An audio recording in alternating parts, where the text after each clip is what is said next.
Okay, so in this okay, I was on. So in this section of chapter 10, we discuss the nth degree for the Taylor polynomial, and uh, essentially when you're giving a certain base function, you're basically evaluating the function specifically at f equals 0 at different derivatives, and so you would find out how when you keep taking a derivative of a function, it approximates the original function, and so the when you take a certain derivative, you can essentially come up with the formula that is essentially c base n equals f raised to the n. Okay, no. So c base n equals the derivative of the nth term over n factorial to be able to find the basically the nth degree of Taylor polynomial where it approximates the original function the best. And skipping that one. And so in this playlist, what's new is the development, the introduction of the binomial series, or the binomial expansion series. And so how Tom evaluated it is by giving a function with the binomial to a certain power, and from that you and center that x equals 0, so when f equals 0. And he found out that essentially you can come down to a function that's to this thing called the binomial series, which is 1 plus x raised to the p. And so you would evaluate that at different derivatives, and essentially, and this works for the range for the interval -1 to 1. And essentially, the development of the series isn't to emphasize the positive exponents, because otherwise you could just do the Taylor series and the same thing would still appear. He said that it's important, or it's useful to use if you have a non-positive. So if it's a regular exponent. So if it's a fraction or if it's a negative. Yeah, and so for different center, which is the last part that he talked about, essentially incorporates this a term in that if you're given a function where instead of x equals 0, x equals a, essentially you're just subtracting a from x to be able to account for the horizontal shift that occurs in the different function in the different derivatives of the function. So that's basically the entire thing. Now, if we discuss a problem set, do we have to? Hold on, cracker. I guess, okay. I wish we could pause the video. I'm gonna pull up the expansion series from page 525. Shoot. Where's the textbook? Page 520. Okay, so instead of going through an example, because we feel like that might just take too much time, we're just gonna go into more depth of the different sensor. And so I'm gonna pull up the screen, but Alex is gonna talk more about it.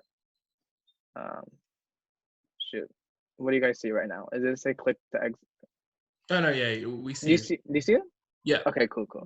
Yeah. Okay. So if you wanna just go a little bit back. I think that was good. Because that was a good visual of the horizontal shift and stuff. Exactly. Yeah. So where the I was gonna just emphasize, just recap. Just show what they're saying real quick. So this is just two different functions, but it's just one of them is shift. And so if you just I just go down. Yeah, but these are the same f of x's, right? They're centered differently for the Taylor series. Yes. Yeah, so basically the center just affects when you're taking the derivative. Where it's centered affects what number you plug in for the derivative. So like usually in our examples, we have it centered around 0.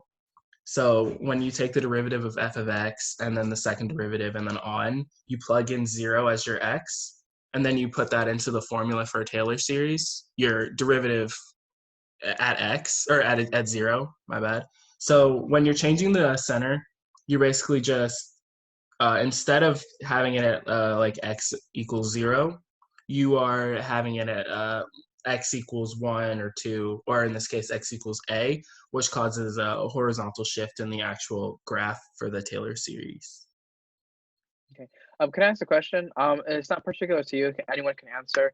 Whoever knows. But for the a value, are you given the a value when you're finding the series at a, or how do we, I guess, account for the shift when we're given a formula? Like, what is the a? Is the a in the binomial term the second part? So like x minus 3 to the squared. Would the a be the -3, and would that be given like when we're told to solve it? Or how would we solve for a in those situations where, I mean, I'm not sure if there's a situation where a wouldn't pop. I mean, they wouldn't give the a, but this is a question if anyone knows.